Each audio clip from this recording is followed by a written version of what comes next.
خوش آمدید۔ آج ہم دا پریچنگ آف اسلام کتاب کے 8ویں باب کے تیسرے حصے پر بات کر رہی ہیں۔ جی موضوع ہے روس میں اسلام کا پھیلاؤ اور اس کی مزاحمت۔ گولڈن ہارڈ سے لے کر 20ویں صدی تک کا احاطہ کریں گے۔ بالکل، یہ ایک کافی آپ کہہ لیں پیچیدہ اور دلچسپ تاریخ ہے۔ تو ہم دیکھیں گے کہ کیسے منگول اور تاتاری ادوار میں اسلام پھیلا، کیسے مخالفت ہوئی۔ جی، اور کون سے عوامل تھے جو اس سب پر اثر انداز ہوئے؟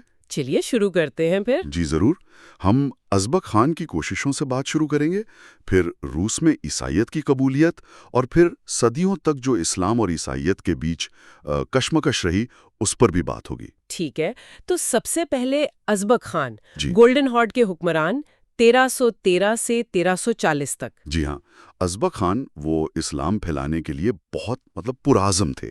لیکن انہیں مخالفت کا بھی سامنا کرنا پڑا تھا، ہے نا، اپنے ہی لوگوں سے۔ بالکل، یہ دلچسپ بات ہے۔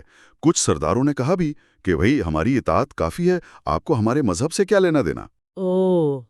مگر ازبک خان نے آپ کہیں سختی سے کام لیا اور کئی اہم لوگوں کو مسلمان کیا۔ اس سے ان کے علاقے میں اسلام کافی مضبوط ہوا۔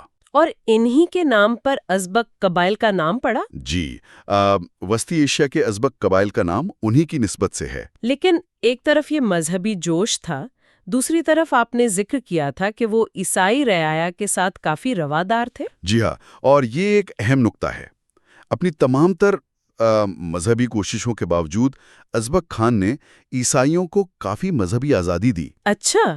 1313 میں انہوں نے ایک باقاعدہ فرمان، ایک چارٹر جاری کیا تھا میٹروپولیٹن پیٹر کے لیے، جس میں چرچ کی جو املاک تھیں، پادری تھے، ان سب کو مکمل تحفظ دیا گیا تھا۔ یہ تو بڑی اہم بات ہے۔ جی، اور اس رواداری کی تعریف پوپ جان 22ویں نے بھی 1318 میں خان کا شکریہ ادا کرتے ہوئے کی تھی۔ تو ازبک خان کے بعد کیا ہوا؟ کیا یہ سلسلہ ایسے ہی چلا؟ نہیں، اصل میں ان کے جو جانشین آئے ان میں وہ جوش و خروش نہیں تھا۔ اچھا۔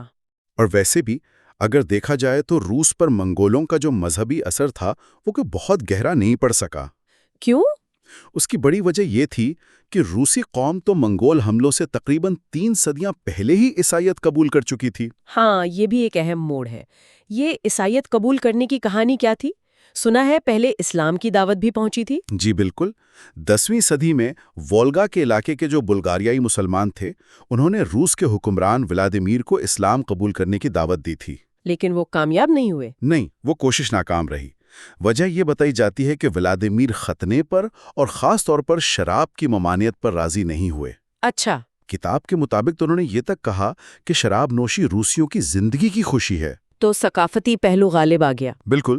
پھر اس کے بعد خزر یہودیوں نے بھی کوشش کی۔ ان کا کیا جواب ملا؟ ولادیمیر نے انہیں یہ کہہ کر رد کر دیا کہ بھئی تم لوگ تو خود خدا کے غضب کا شکار ہو، بے وطن پھر رہے ہو، ہمیں کیا سکھاؤ گے؟ آخر میں جو سب سے زیادہ اثر ہوا وہ ایک یونانی پادری کی باتوں کا ہوا۔ اس نے عیسائیت کی پوری تاریخ بیان کی، آخرت کا نقشہ کھینچا۔ اور پھر ولادیمیر نے اپنے مشیر بھی بھیجا تھے، ہے نا، مختلف جگہوں پر۔ جی، انہوں نے اپنے مشیروں سے رائے لی اور پھر نمائندے بھیجے مختلف مذاہب کا جائزہ لینے کے لیے۔ ان نمائندوں کو کیا چیز پسند آئی؟ جو نمائندے قسطنطنیہ گئے تھے وہ وہاں کے سینٹ صوفیہ چرچ کی شان و شوکت اور عبادت کے طریقے سے بہت زیادہ متاثر ہوئے۔ اچھا۔ انہوں نے واپس آ کر یونانی چرچ کی بہت تعریف کی۔ پھر ایک اور بات یہ تھی کہ ایولن کی دادی اولگا وہ پہلے ہی عیسائی ہو چکی تھی۔ تو یہ سارے عوامل مل گئے۔ جی، ان سب چیزوں کو دیکھتے ہوئے 988 عیسوی میں ولادیمیر نے عیسائیت قبول کر لی اور اسے ریاستی مذہب قرار دے دیا۔ اس فیصلے کا تو بہت گہرا اثر پڑا ہوگا روس کی شناخت پر۔ یقیناً، اس سے روسی شناخت جو ہے وہ عیسائیت کے ساتھ بہت مضبوطی سے جڑ گئی، اور یہی وجہ تھی کہ بعد میں جب تاتاری آئے تو ان کے لیے روسیوں کو مسلمان کرنا بہت مشکل ثابت ہوا۔ اور وہ شراب والی بات بھی ایک مستقل رکاوٹ رہی ہوگی۔ جی، وہ بھی ایک بڑی رکاوٹ سمجھی جاتی ہے۔ اچھا، اب کہانی میں ایک اور بڑا غیر معمولی موڑ آتا ہے 18ویں صدی میں۔ جی، جب روسی حکومت نے خود اسلام پھیلانے میں کردار ادا کیا، یہ کیسے ممکن ہوا؟ یہ واقعی ایک بہت ہی عجیب واقعہ ہے۔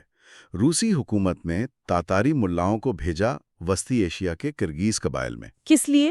اسلام کی تبلیغ کے لیے۔ ہے عیسائی حکومت نے؟ جی، لیکن یہ غلط فہمی کی بنیاد پر ہوا۔ اصل میں روسی حکام یہ سمجھتے تھے کہ کرگیز جو ہیں وہ پہلے سے ہی کسی نہ کسی شکل میں مسلمان ہیں۔ اوہ اچھا۔ حالانکہ وہ زیادہ تر شامن پرست تھے، یعنی وہ جو قدرتی طاقتیں ہیں، روحیں ہیں، ان پر یقین رکھتے تھے۔ تو پھر حکومت نے ان کی مدد کیسے کی؟ حکومت نے باقاعدہ مسجد بنانے کے لیے، اسکول یا مکتب بنانے کے لیے رقم فراہم کی۔ کمال ہے۔ نتیجہ یہ نکلا کہ کرغیز قبائل، خاص طور پر وہ جو یورپی روس کے قریب رہتے تھے، وہ بڑی تعداد میں مسلمان ہو گئے۔ تو یہ شاید واحد مثال ہوگی کہ کسی عیسائی حکومت نے انجانے میں اسلام پھیلایا ہو؟ جی، شاید تاریخ میں یہ اپنی نوعیت کا واحد واقعہ ہے۔ لیکن اس سے بالکل الٹ تصویر ہمیں 16ویں صدی میں نظر آتی ہے، قزان کی فتح کے بعد۔ بالکل، قزان پر جب روسیوں کا قبضہ ہوا تو پھر سرکاری سطح پر وہاں کے تاتاری باشندوں کو عیسائی بنانے کی مہم چلائی گئی۔ کیا وہ کامیاب ہوئی؟ زیادہ نہیں۔ بہت سے تاتاروں نے بظاہر تو عیسائیت قبول کر لی، مگر وہ صرف نام کے عیسائی تھے، دل سے وہ مسلمان ہی رہے۔ اچھا۔ پھر 18ویں صدی میں کیتھرین دوم کے دور میں بھی ایسی کوششیں ہوئیں، مگر نتیجہ وہی نکلا۔ کیا نتیجہ؟ کہ جب بھی ان نام نہاد عیسائی تاتاریوں پر دباؤ ڈالا جاتا کہ بھئی آپ صحیح معنوں میں عیسائیت پر عمل کریں، تو وہ کھل کر واپس اسلام کی طرف چلے جاتے۔ یعنی ریاستی دباؤ کام نہیں کر رہا تھا؟ جی نہیں۔ تو پھر 19ویں صدی میں کیا حکمت عملی اپنائی گئی؟ ہاں، کیا کیا گیا پھر؟ 19ویں صدی کے آخر میں حکومت اس نتیجے پر پہنچی کہ بالغوں کو تو تبدیل کرنا ممکن نہیں لگتا۔ تو انہوں نے اپنی توجہ نوجوان نسل پر مرکوز کی، اسکولوں کے ذریعے۔ کوشش یہ تھی کہ بچوں کو تعلیم کے ذریعے عیسائیت کی طرف لایا جائے۔ اور ساتھ میں سختیاں بھی ہوں گی؟ جی بالکل، اسلام قبول کرنے والوں کے لیے سخت سزائیں مقرر کی گئیں، جلا وطنی، قید بامشقت، اس طرح کی۔ لیکن کیا ان سختیوں کے باوجود اسلام کی تبلیغ رکی؟ نہیں، حیرت انگیز طور پر نہیں۔ اسلامی تبلیغ پھر بھی ہوتی رہی اور کامیاب بھی رہی، خاص طور پر شمال مشرقی روس کی جو فنش نسل کی اقوام تھیں، جیسے ووتیاک، چیریمس، چواش، ان میں۔ اچھا۔ قزان شہر جو تھا وہ ان سرگرمیوں کا ایک اہم مرکز بن گیا۔ اور پھر 1905 میں مذہبی رواداری کا فرمان آ گیا۔ جی، اس کا کیا اثر ہوا؟ اس فرمان کے بعد تو جیسے ایک سیلاب آ گیا، مسلم تبلیغی سرگرمیاں بہت تیز ہو گئیں۔ اچھا۔ کتاب میں یہاں تک ذکر ہے کہ کئی روسی نسل کے لوگ بھی مسلمان ہوئے۔ اس کی کیا وجہ بتائی گئی؟ اس کی 2 بڑی وجوہات بتائی جاتی ہیں۔ ایک تو تاتاریوں کی طرف سے ملنے والی مالی مدد، اور دوسری وجہ مسلمانوں کی جو سماجی اور اخلاقی مضبوطی تھی، وہ لوگوں کو متاثر کرتی تھی۔ یہ تبدیلیاں کن علاقوں میں زیادہ نظر آئیں؟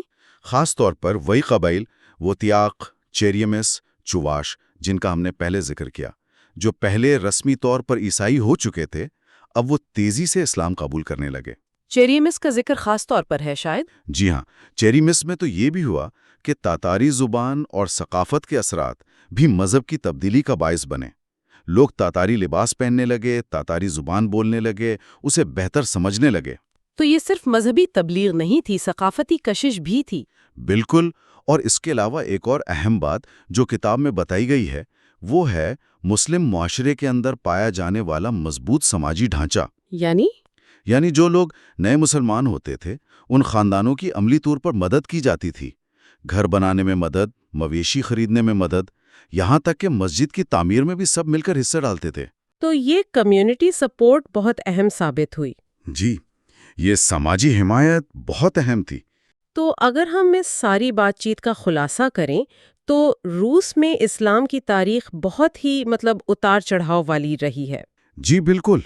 جبر بھی ہے، مزاحمت بھی، رواداری بھی، کہیں غلط فہمیاں ہیں، کہیں ثقافتی کشش ہے۔ بالکل، ازبک خان کی وہ حیران کن رواداری، پھر ولادیمیر کا وہ فیصلہ کن انکار، پھر روسی حکومت کی وہ متضاد پالیسیاں، کبھی کرغز کو مسلمان بنوانا، کبھی تاتاریوں کو عیسائی بنانے کی کوشش۔ جی، اور پھر 1905 کے بعد وہ نئی لہر، یہ سب مل کر ایک بہت ہی پیچیدہ تصویر بناتے ہیں۔ یہ واضح ہے کہ سیاسی طاقت، قومی شناخت، ثقافت، مذہب، یہ سب عوامل ایک دوسرے میں گندھے ہوئے ہیں۔ یقیناً، ایک طرف روسی شناخت کا عیسائیت سے وہ گہرا تعلق، دوسری طرف تاتاری ثقافت اور اسلام کی اپنی کشش، خاص طور پر مقامی قبائل کے لیے، یہ سب چیزیں اپنا اپنا کردار ادا کرتی رہیں۔ آخر میں ایک خیال ذہن میں آ رہا ہے جو شاید سننے والوں کے لیے بھی دلچسپ ہو۔ جی، یہ تاریخ ہمیں دکھاتی ہے کہ مذہب کا پھیلاؤ کتنا غیر متوقع ہو سکتا ہے. کبھی ایک عیسائی ریاست نادانستہ طور پر اسلام پھیلانے کا ذریعہ بن جاتی ہے. صحیح. اور کبھی سخت ترین قوانین کے باوجود لوگ اپنا عقیدہ بدل لیتے ہیں یا اس پر قائم رہتے ہیں. بالکل. شاید غور طلب بات یہ ہے کہ بعض اوقات ثقافتی کشش اور کمیونٹی کی جو حمایت ہوتی ہے وہ ریاستی طاقت سے بھی زیادہ مؤثر ثابت ہو سکتی ہے. بہت خوبصورت نقطہ ہے. یہ واقعی سوچنے کی بات ہے. بہت شکریہ آپ کا اس گہری گفتگو کے لیے. شکریہ.